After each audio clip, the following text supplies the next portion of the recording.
Cette émission est une production de la télévision régionale des Moulins.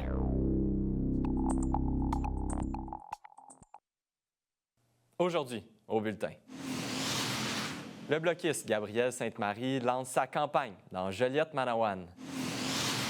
Les étudiants collégiaux manifestent contre l'abolition des bourses Perspectives Québec. Et un lancement régional pour la Marche mondiale des femmes 2025. Je suis Charles Lantier et bienvenue à votre bulletin d'actualité régionale.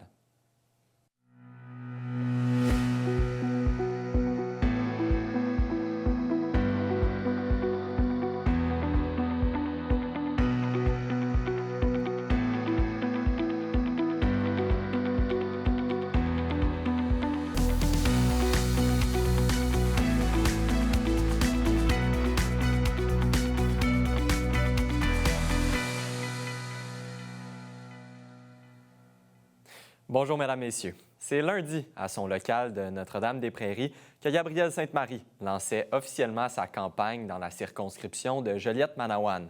Le député bloquiste sortant, qui se représente pour un 4e mandat, avait invité les gens à se rassembler pour des discours. Voici le topo.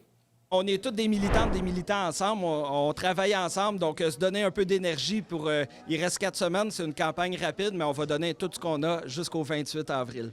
Évidemment, on a les mêmes militantes puis militants que le Parti québécois, donc il y avait des militants et des représentants de l'association du PQ de Joliette, il y en avait de Bertrand, de Repentigny, puis aussi il y avait ma collègue Marie-Hélène Gaudreault, candidate qui a été députée dans Laurentide-Labelle, Yves Perron, et puis c'est ça, là, beaucoup de monde du milieu municipal un peu aussi, mais c'est surtout, on est toutes des militantes et militants. C'est une grande circonscription, donc c'est être sur le terrain, être à l'écoute des gens, mais aussi pour nos idées. Nos idées, c'est de dire, oui, c'est inquiétant ce qui se passe avec Donald Trump, mais est-ce qu'on peut faire confiance à Mark Carney, cet homme de la haute finance qui est dans les paradis fiscaux, qu'on ne connaît pas? Donc oui, la peur est légitime, mais nous, ce qu'on dit, c'est on est mieux d'avoir du monde qui connaisse le Québec, du monde du Bloc québécois, qui vont pouvoir collaborer avec le gouvernement, quel qu'il soit, dans les négociations, pour s'assurer que le Québec ne soit pas sacrifié. Non seulement c'est important avec un député comme Gabriel Sainte-Marie, où on ne peut pas en avoir de plus spécialiste quand on parle des finances publiques, quand on parle de la défense de que faisons-nous avec notre argent et l'argent qu'on souhaite avoir justement chez nous. Et honnêtement, Gabriel, non seulement il connaît tellement bien l'ensemble de ces municipalités, mais moi, je me faisais un devoir de venir parce qu'avec le redécoupage, j'hérite de 2 municipalités qui étaient justement dans Joliette, c'est-à-dire Saint-Donat et Notre-Dame-de-la-Merci, qui va dorénavant être dans Laurentide-Labelle. Alors, moi, je pense que c'est de constater, même si je suis à 3 heures de route, à quel point on est solidaires. On travaille de concert, puis on veut absolument que les gens soient bien au courant pourquoi ils votent Bloc. Donc, je rencontre les militants ce soir, je découvre un bureau où je pense qu'il va y avoir quelque chose de très constructif qui va se passer pendant la campagne ici. Il y a énormément d'ambiance pour le lancement, puis on ne se le cachera pas avec les dernières nouvelles au niveau des chiffres, avec ce qui se passe avec Donald Trump. C'est assez inquiétant pour les gens qui aiment la souveraineté du Québec. On a vu un peu les intentions de vote baisser. Par contre, Gabriel, c'est un des députés les mieux implantés au Québec. Fait qu'il y a cette base militante-là. Gabriel connaît à peu près l'ensemble des personnes dans sa circonscription. Il est excessivement impliqué, donc l'énergie est exceptionnel. Aujourd'hui, c'est comme le go. Les pancartes sont là dans les rues. Gabriel est un peu affiché partout. Fait que c'est je dirais pas le dernier droit parce qu'il reste encore beaucoup de temps, mais ça passe tellement vite. On va arriver au débat pratiquement dans 2 semaines. Fait que c'est vraiment pour venir dire, c'est parti, le Bloc est là. Puis j'ai vu des gens qui sont là depuis 2015, c'est ce soir dans les équipes de Gabriel. Puis des gens pour qui c'est la première fois qu'ils allaient dans un rassemblement politique. Fait que pour ça, je pense que ça décrit bien Gabriel qui est capable de rassembler très large.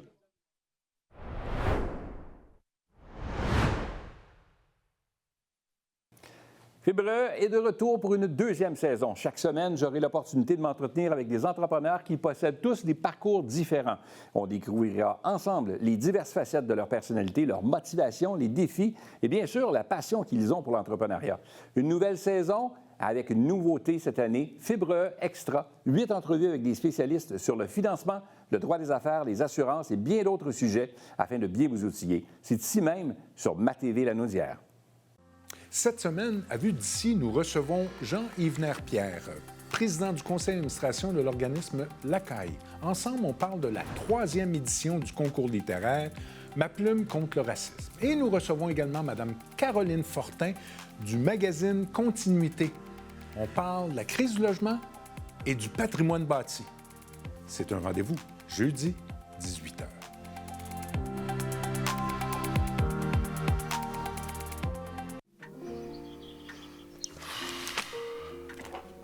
Bon dimanche tout le monde et bienvenue à votre rendez-vous dominical, votre télé bingo. Bingo!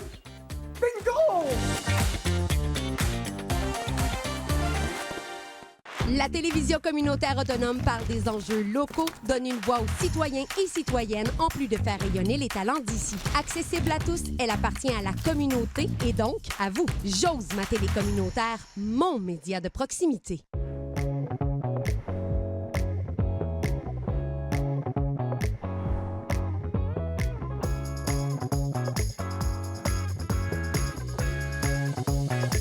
Bienvenue à Cuisine du Monde. Oui, c'est exact. Je comprends. Je dois dire que c'est très piquant. Ça bouge plein de table. Parce que la cuisine, c'est le patage. Oui. C'est vraiment très, très bon. Bon appétit.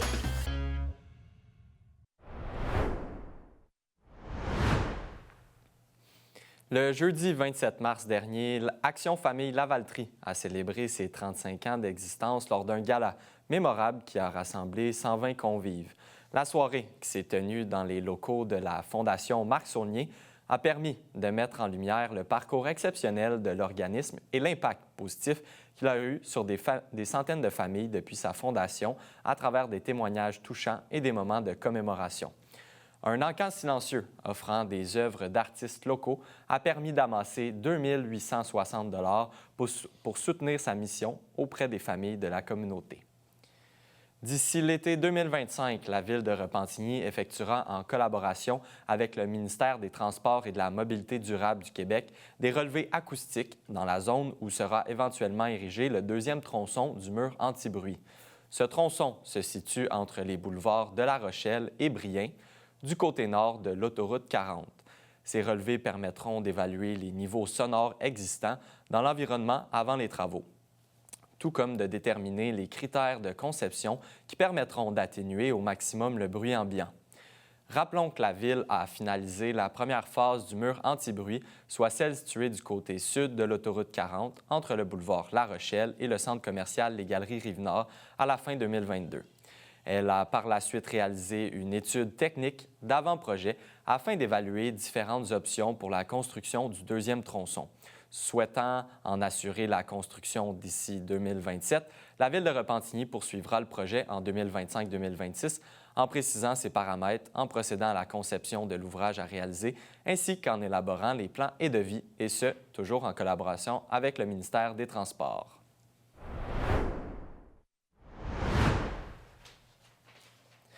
Mercredi, plusieurs institutions collégiales étaient en grève afin de protester contre l'abolition des bourses Perspectives Québec.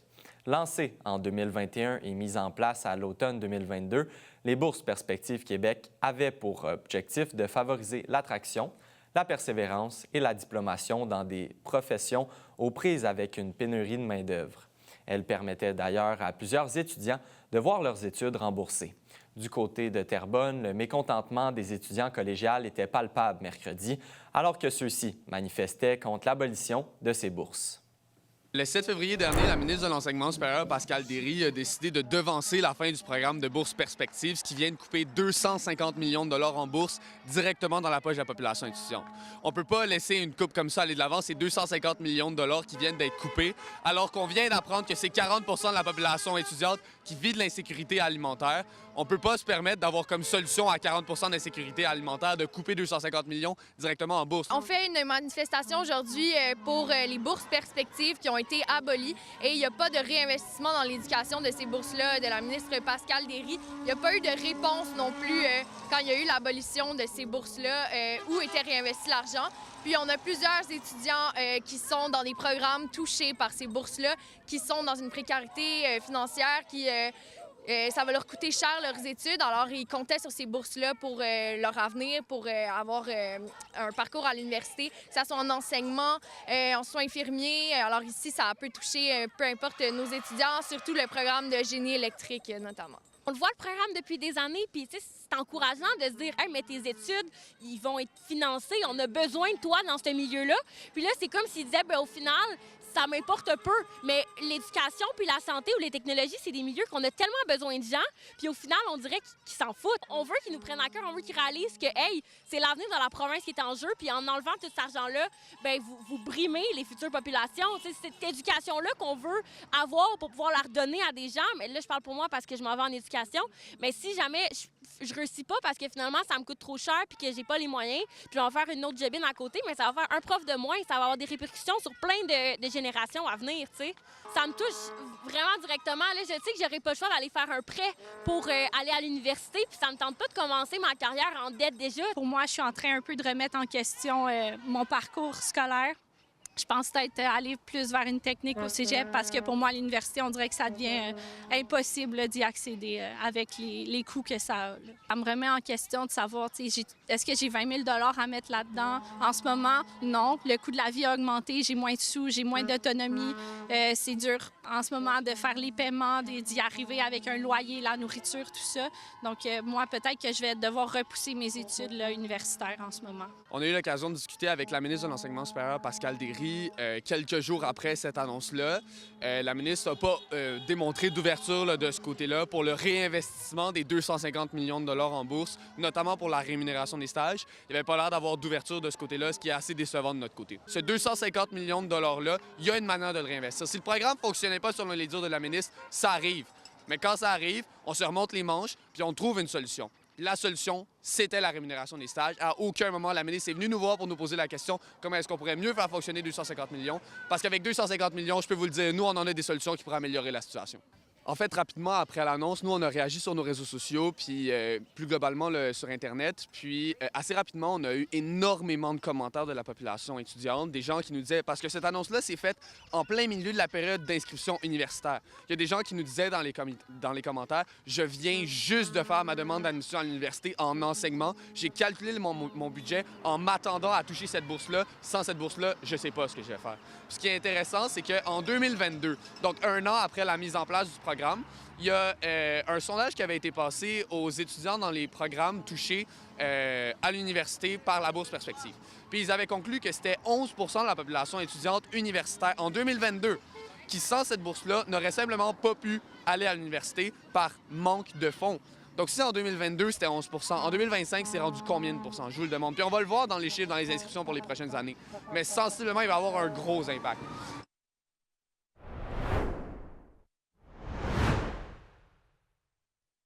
Salut tout le monde! Ici Daniel Grenier pour vous parler des télévisions communautaires autonomes. Et si ce médium n'était pas là, voici à quoi ressemblerait mon message. Ça aurait pu être beaucoup plus triste si j'avais rajouté cette petite chanson triste. Mais bon, là n'est pas le point. Diversité de contenu, gestion indépendante locale, sans oublier une participation active à la communauté. Ensemble, encourageons les télévisions communautaires autonomes. J'ose ma télé communautaire.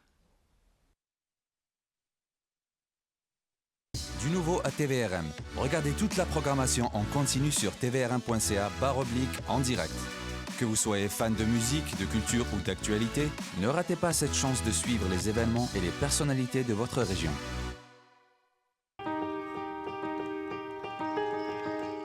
Je suis une vainqueur. Je suis un vainqueur. Je suis une vainqueur. Je suis un vainqueur. Je suis une vainqueur. Une membre du programme pour enfants amputés des amputés de guerre. C'est grâce à vos dons. Rendez-vous sur le site de tvrm.ca.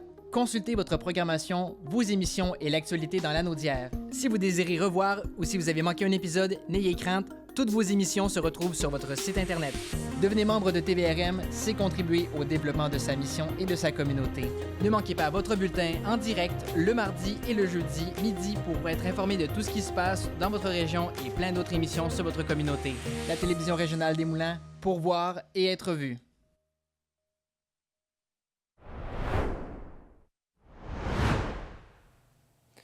Dans le cadre de la Journée nationale des proches aidants qui se déroulait mardi dernier, j'ai pu m'entretenir avec Annie Soleil-Clavel du Réseau des proches aidants Les Moulins afin de parler de proches aidance dans la région et aussi d'aborder la journée régionale qui aura lieu le 8 mai prochain. Mardi dernier était la Journée nationale des proches aidants. C'est le premier mardi du mois d'avril. Par contre, quand on se rapproche de nous, on a la semaine de la proche aidance qui va avoir lieu toujours la première semaine du mois de novembre. Et ça, c'est vraiment provincial. On a un événement dans ce cas-là qui rallie vraiment les proches aidants de tout la Nadière. Mais encore plus proche, on a la journée régionale des proches aidants qui va avoir lieu le 8 mai. Et ça, c'est vraiment un événement super intéressant parce qu'on consacre vraiment ça au proche aidant lui-même. On le gâte, on le remplit de bonheur cette journée-là. On lui offre à manger, il y a des ateliers de bien-être qui vont avoir lieu. Cette année, c'est sous le thème de « Une chance qu'on ça ». Sur notre site web, on a un test qu'on peut faire pour voir quel impact a en fait le rôle de proche aidant sur nous. Parce que souvent, les gens, ils ne se rendent pas compte à quel point ils sont épuisés. Alors, c'est sur notre site Internet www.réseaudesprochesaidantslesmoulins.ca qu'on peut retrouver ce fameux test-là où on va répondre aux questions puis on se dit « Oh, on est beaucoup plus impacté qu'on pensait au niveau personnel. » À ce moment-là, appelez-nous, venez nous rejoindre et nous, ce qu'on offre, c'est du soutien individuel, très personnalisé, dans lequel on écoute, dans lequel on supporte, dans lequel on outille, parce que parfois on va référer. Ce qui change, c'est que ça devient de plus en plus populaire le terme proche aidant ou aidant naturel. Donc, les gens qui se sentent épuisés puis vont entendre parler de ça vont dire « Oh, attends un peu, j'ai un état, je suis quelqu'un qui vit quelque chose, puis il y a un terme pour ça. » Et puis, ils peuvent venir à ce moment-là chercher de l'aide. Fait qu'on voit de plus en plus des gens venir frapper à notre porte parce que le thème est de plus en plus populaire. Quand on pense qu'au Québec, on a vraiment une politique pour ça, c'est gros, là.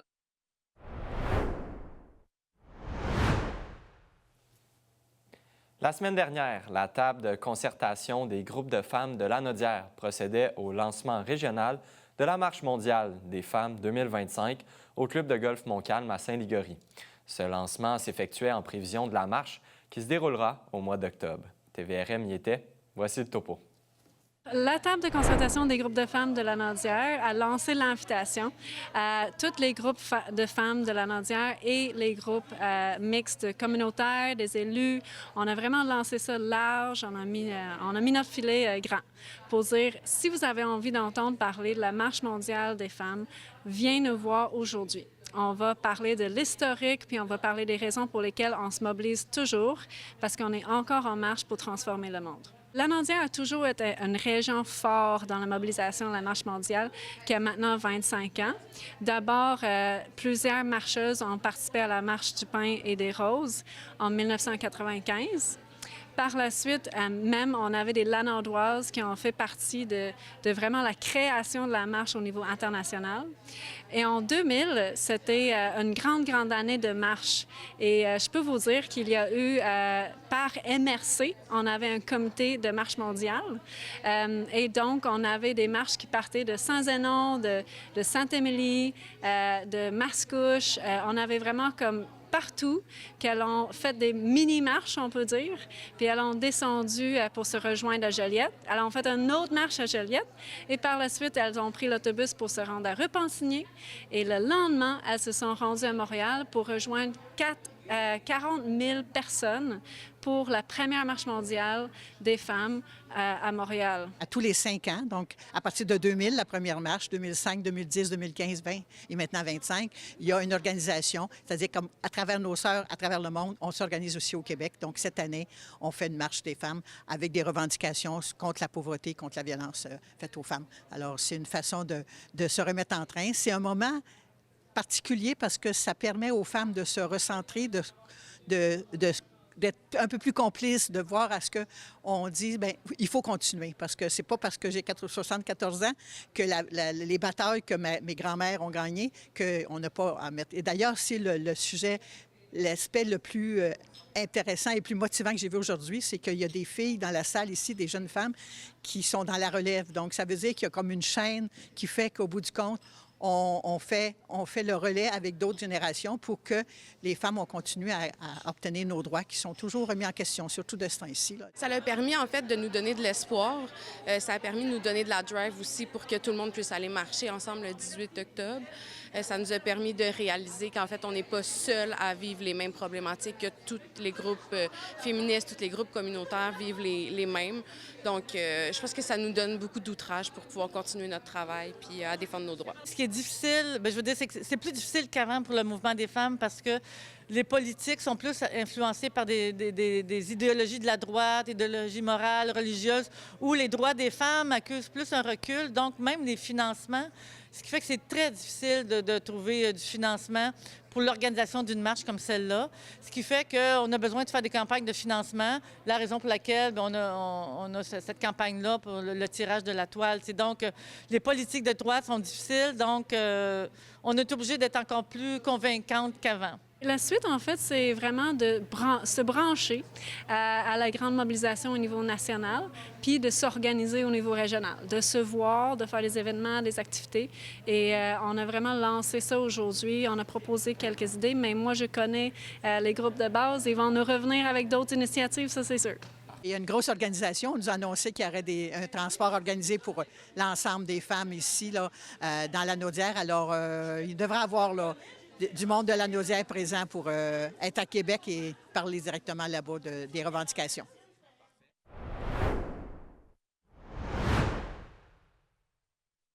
Bonjour, je m'appelle Megan. J'adore la natation, la gymnastique et la bicyclette. Parfois, je dois faire les choses différemment. C'est l'association des amputés de guerre qui me donne les prothèses dont j'ai besoin pour faire mes activités préférées. Tout ça est possible grâce à la générosité du public. En donnant aux amputés de guerre, vous aidez les enfants amputés comme moi. Merci!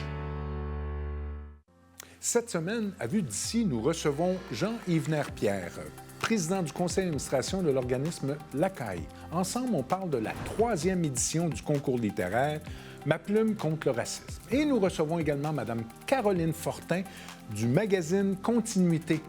On parle de la crise du logement et du patrimoine bâti. C'est un rendez-vous jeudi, 18h.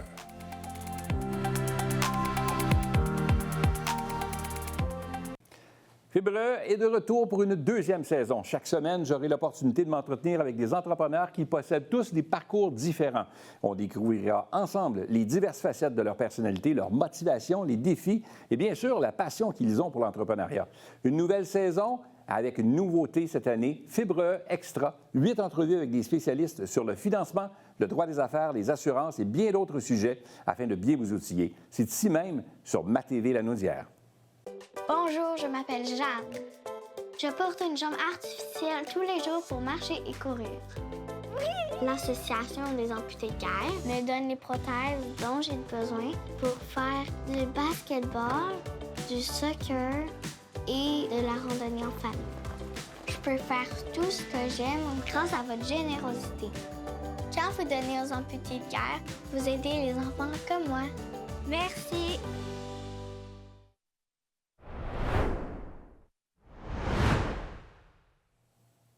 Dans les dernières semaines, le CIS de la Naudière a procédé à l'inauguration des nouveaux locaux du CLSC de Chersey. J'ai pu m'entretenir avec le PDG du CIS afin de parler de ces travaux majeurs qui s'élèvent à un coût de près de 1,8 million de dollars. On a annoncé la fin, en fait, l'inauguration des nouveaux locaux du CLSC Chersey, là, qui a subi quand même une rénovation majeure importante là, dans les derniers mois là, pour le mettre, disons, aux normes et à niveau, notamment en ce qui a trait aux espaces cliniques là, pour offrir, vous savez, dans les dernières années, on a recruté une équipe médicale là, supplémentaire au CLSC Chersey, donc la demande était bien présente. Puis au niveau des capacités, là, on avait besoin de faire du renouvellement d'espace et de certains équipements. Donc, au total, là, c'est 1,8 million de dollars qui ont été investis là, par nous et la Fondation pour la santé du Nord de la Naudière dans les réaménagements des espaces, là. On a principalement fait des rénovations là, pour que le milieu soit plus fonctionnel. C'est un milieu qui datait quand même là, d'il y a longtemps.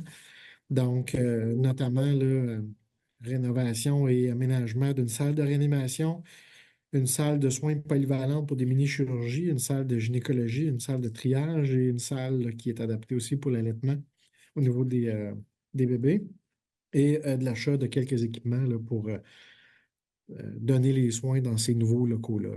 Oui, on était rendu là. Comme je dis, la demande là, dans la Naudière, là, partout, elle est en croissance, puis un peu partout, on fait des travaux là, pour se mettre à niveau au niveau de la capacité, là. Mais dans le cas spécifique du CLSC Chersey, c'était une modernisation qui était devenue nécessaire. Et oui, ça augmente la capacité et ça permet de bonifier aussi l'offre là, au niveau de l'accès, notamment en introduisant là, puis en donnant des plages de 100 rendez-vous pour les usagers qui ont des besoins de consultation urgente. On a aussi tous les autres services qui sont offerts au CLSC Chersey, comme le soutien à domicile, les services en jeunesse, en santé mentale, etc.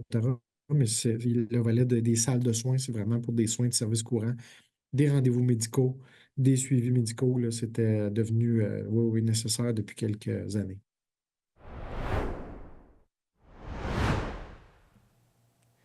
C'est ce qui conclut votre bulletin d'actualité régionale au nom de toute l'équipe. Merci d'avoir été des nôtres. On se retrouve mardi prochain. D'ici là, vous pouvez consulter le site Internet de TVRM ou encore notre chaîne YouTube afin de voir ou revoir nos émissions. Restez à l'antenne puisque c'est Fibre qui suit, animé par Pierre Berthiaume. À bientôt.